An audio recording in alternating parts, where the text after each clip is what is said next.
நீங்க சசிகுமார் பேசுவீங்களா? போங்க சார். இல்ல, எனக்கு ஒரு நடிகர் ரொம்ப பிடிக்கும். ஒரே ஒரு டயலாக் பேசுங்களேன். நானே ஊர்ல சேட்டையெல்லாம் ஓரம் கட்டி வச்சு இங்க வந்து அமைதியை ஆட்டோ ஓட்டிட்டு இருக்கேன். தேவையில்லாம என்ன நோட்டாதீங்க, போங்க. ஒன்னே ஒன்று பேசுங்க. அம்மானா அம்மாதான், அப்பானா அப்பாதான், நண்பனா எல்லாம். அப்படியே அவர் மாதிரி பேசுங்க சார். நீங்க சொன்ன மாதிரியே மேல உங்க பையன் இல்ல, உங்க மருமக தான் இருந்தாங்க. அவங்க கிட்ட விஷயத்த பத்தி. அது பரவாயில்ல, வீக்கப்புறம் மூலமா போலாம் போலாம். இருங்க. வீக்கப்புறம் எங்க இருக்கு தெரியுமா?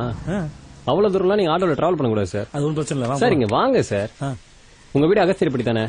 இப்ப வீக்கப்புறத்துக்கு நீங்க எதுக்கு போகணும்? அங்கதானே காவியா வீடு இருக்கு சார். நான் உங்ககிட்ட ஏற்கனவே சொல்லியிருக்கேன், என் பர்சனல் விஷயம் தேவையில்லாம தலைவிடாதீங்கன்னு.